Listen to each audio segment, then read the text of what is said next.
పూరా లోకల్. నమస్తే, welcome to పురా లోకల్. ప్రస్తుతం మనం బీజేపీ రాష్ట్ర ప్రధాన కార్యాలయంలో నూతనంగా ఎన్నికైన ఎస్సీ మోర్చా రాష్ట్ర అధ్యక్షులు కాంతి కిరణ్ గారితో ఉన్నాము.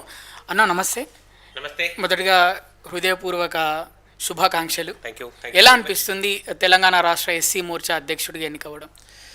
ఇంతకుముందు భారతీయ జనతా పార్టీ ఎస్సీ మోర్చా తెలంగాణ రాష్ట్ర ప్రధాన కార్యదర్శిగా బాధ్యత ఉండే రాష్ట్ర నేతృత్వము నేను చేసిన పని అదే రకంగా ఏదైతే కలెక్టివ్గా ఏదైతే ఎస్సీ మోర్చా అంతా పనిచేసిందో దాని ఆధారంగా పార్టీ రాష్ట్ర నేతృత్వం ఈరోజు భారతీయ జనతా పార్టీ రాష్ట్ర అధ్యక్షునిగా అవకాశం ఇచ్చింది. నేను రాష్ట్ర నేతృత్వాన్ని అందరికీ కూడా ధన్యవాదాలు ప్రకటిస్తున్నా. అదే రకంగా వాళ్ళు నా పైన ఏదైతే రాబోయే రోజులలో ఎస్సీ సమాజానికి ప్రీతం ప్రధాని నరేంద్ర మోడీ గారు ఏవైతే దళిత సంక్షేమ నిమిత్తం ఏవైతే పథకాలు ఇచ్చినారో అవి ప్రతి గుమ్మం దాకా తీసుకోవడానికి ఇది గురుతరమైన బాధ్యత నాకు ఇవ్వడం జరిగింది. దాంట్లో నేను సంపూర్ణంగా మనసావాచ కర్మణ భారతీయ జనతా పార్టీ నరేంద్ర మోడీ గారి నేతృత్వంలో రాబోయే రోజుల ఎన్నికలలో తెలంగాణలో కూడా ప్రతి గుమ్మానికి ప్రతి ఎస్సీ కుటుంబం కూడా భారతీయ జనతా పార్టీ వైపు జోడించే ప్రయత్నం చేయాలని ఈ అవకాశం ఇచ్చినందుకు ధన్యవాదాలు.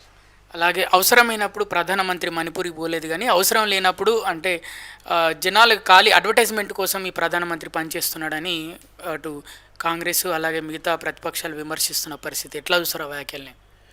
భారతీయ జనతా పార్టీ నరేంద్ర మోడీ గారి నేతృత్వంలో అభివృద్ధి ఆధారంగా పనిచేసే ఒక పార్టీ.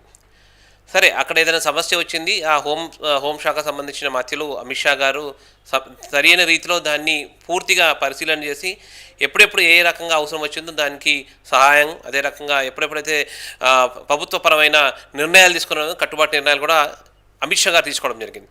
అంటే నరేంద్ర మోడీ గారు వారి శాఖలకు ఒక సంపూర్ణమైన స్వేచ్ఛను ఇవ్వడం జరిగింది. కాబట్టి ఆ శాఖ సంబంధించిన అక్కడ ఉన్న security matters, internal security matters అన్నీ కూడా హోంశాఖ కంట్రోల్లో ఉంటాయి. కాబట్టి అమిత్ షా గారి నేతృత్వంలో అవన్నీ కూడా ప్రాపర్గా అటెండ్ అవ్వడం జరిగింది.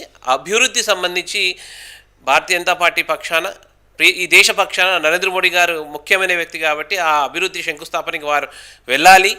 అది వెళ్తే ఈశాన్య రాష్ట్రాలలో ఈ దేశానికి ఏదైతే జోడించే ప్రయత్నము అనాది కాలంలో ఈ దేశం స్వాతంత్రమైనప్పటి నుంచి కూడా చాలామంది ప్రధానమంత్రులు ప్రయత్నం చేస్తున్నారు, కానీ ఎవరు కూడా అది అమలు చేసే ధైర్యం చేయలేదు. ఈరోజు నరేంద్ర మోడీ గారి ఈశాన్య రాష్ట్రాలు కూడా భారతదేశంలో ఒక భిన్నమైన భాగం, దాన్ని కూడా రోడ్ కనెక్టివిటీ, రైల్ కనెక్టివిటీ చేయాలని ఒక సత్సంకల్పంతో నరేంద్ర మోడీ గారి నేతృత్వంలో టోటల్ ఈశాన్య రాష్ట్రాలను అభివృద్ధి చేయాలని వారు సంకల్పించారని ఈ సందర్భంగా చెప్పే ప్రయత్నం చేస్తారు. పేరుకే అంటే నేషనల్ పార్టీ, కానీ ఇప్పటివరకు జూబ్లీ హిల్స్ ఎన్నికల గురించి కనీసం అభ్యర్థి గురించి కూడా ఎలాంటి వార్త లేదు పార్టీ నుంచి. కానీ అటువైపు చూసుకుంటే మరోవైపు అధికారంలో ఉన్న కాంగ్రెస్ పార్టీ, ప్రధాన ప్రతిపక్షం బీఆర్ఎస్ పోటాపోటీగా పోటీ పడుతున్నాయి. ఇప్పటికే విమర్శలు చేసుకుంటున్నాయి, కానీ కామ్గా బీజేపీ పార్టీ ఉండడానికి కారణం ఏంటి? భారతీయ జనతా పార్టీ వ్యక్తి ఆధారంగా ఎన్నికలకు పోదు. భారతీయ జనతా పార్టీ అటు గల్లీ స్థాయి నుంచి ఢిల్లీ స్థాయి వరకు కూడా మా ఏదైతే సింబల్ ఉంటుందో లోటస్ జెండా ఆధారంగా మేము పనిచేసే ఒక వ్యవస్థ కలిగిన ఒక పార్టీ. కాబట్టి భారతీయ జనతా పార్టీ క్షేత్రస్థాయిలో బూత్ స్థాయిలో నుంచి కూడా కార్యకర్తలందరూ కూడా ఓటర్ వెరిఫికేషన్, ఓటర్ ఎన్రోల్మెంట్ యాక్టివిటీలో నిమగ్నమై ఉన్నారు.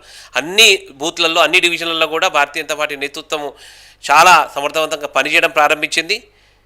వాళ్ళు ఏ రోజైతే పార్టీ అధికారికంగా క్యాండిడేట్ని డిక్లేర్ చేస్తారో అది ప్రచార మాధ్యమంగా బయటికి ఎట్లాగా వస్తుంది. కానీ భారతీయ జనతా పార్టీ నిత్యం నిరంతరము ప్రజలతోని మమేకమై పనిచేసే ఒక పద్ధతి కలిగిన పార్టీ.